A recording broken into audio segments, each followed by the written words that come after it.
That lady on the hood, her dog's being stolen. Animal shelter will neuter your ex. And here's a beautiful baby venomous primate. We're coming to you with some weird updates from the wild kingdom today. And before we begin, subscribe to @TheNewsRefresh on YouTube for more strange and interesting news stories each and every day. Thanks. So let's start with that getaway driver in California. And they were started to go really fast, and I thought I was gonna die. I just was like, this is it. I'm gonna die. I was like outside of a car going 40 miles an hour. Like, it was so scary.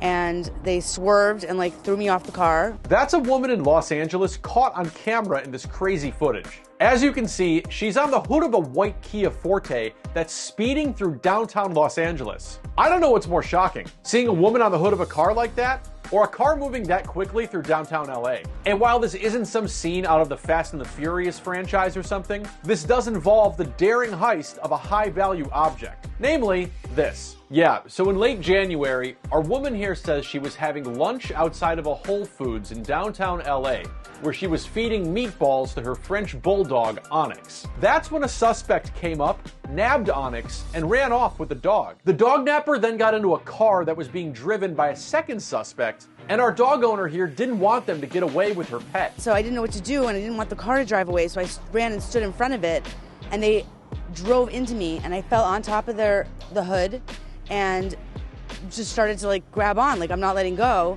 And before I knew it, they were backing up and taking off. And yeah, as you can see, she's on the hood of the Kia in the middle of downtown traffic. I definitely didn't mean to be on their, I wasn't useful either, on their hood, flying down the street like that. She eventually fell from the vehicle and was treated for minor injuries. And unfortunately, these dog nappers ended up getting away. The LAPD put out this press release 11 days after this went down and released this image of a suspect and the getaway car. Though we've already seen that. The LAPD is asking anyone with info about the suspects or about this stolen dog to contact them, as our woman here just wants her dog back. I just feel lost and lonely without him, and he's my buddy, he's my wingman. Now, in case you're wondering why anyone would steal someone else's dog, instead of just, grabbing one for free at a junkyard or something, believe it or not, experts say that pet thefts have been on the rise in recent years, with the American Kennel Club claiming 2 million dogs are stolen annually. That's thanks to something known as dog flipping, in which someone steals a dog in order to resell the thing for a quick profit, as though the thing was an NFT instead of something people truly cherish. Last year, your News Refresh brought you this video out of the UK, in which a man who's dressed up as a delivery driver and armed with a hammer swipes this little 16-month-old dachshund named Twiglet. After this went down, the dog's human family posted to a lost and found dog group on Facebook that someone had targeted their place specifically to steal and likely sell Twiglet. And fortunately, after the dog became too hot to handle on the street, a Facebook tip led to the dog's safe return. Now, if all this sounds like the plot of the 2000 comedy Screwed, in which Norm Macdonald and Dave Chappelle team up with Danny DeVito to steal Elaine Stritch's dog for a princely sum, congrats! You, like me, are likely among the 10% minority of moviegoers who enjoyed this screwball comedy that critics have long dubbed tedious and painfully unfunny, which is not unlike the very experience of having your best friend stolen.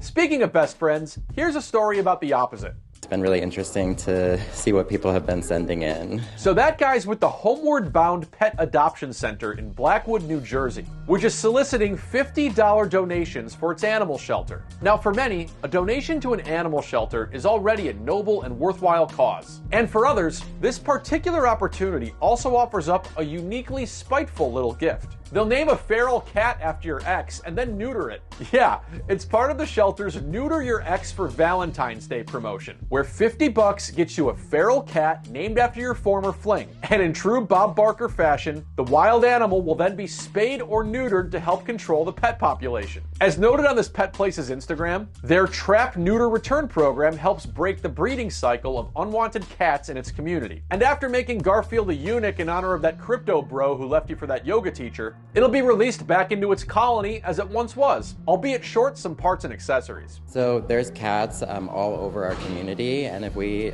don't all work together to proactively trap and neuter return them, they're just going to keep breeding and just making a lot more cats that have no homes. Now, there are some stipulations here, namely, first names or nicknames only, as full names aren't allowed. Probably because it'd be fairly obvious to anyone who knows Ron Stressler exactly why that cat's name is Ron Stressler. But beyond that, this medically controlled reproduction is producing quite the community response. On Instagram, Girl with a Broom asked, does the name have to be an ex-romantic partner? I have a childhood bully and a few ex-friends that would make ex-candidates. To which the adoption place replied, it can be whoever you want it to be. In the case of I'm Lindsay Stoker wants to know, can I put my husband's ex-mistress? Which seems to imply it's just the mistress that's the ex here, not the husband. And Carol Ann Campbell, 420, asked promiscuously, does it have to be an ex? Is there a group rate? There doesn't appear to be, but the shelter is happy to take $50 a name over Cash App, Venmo, and PayPal.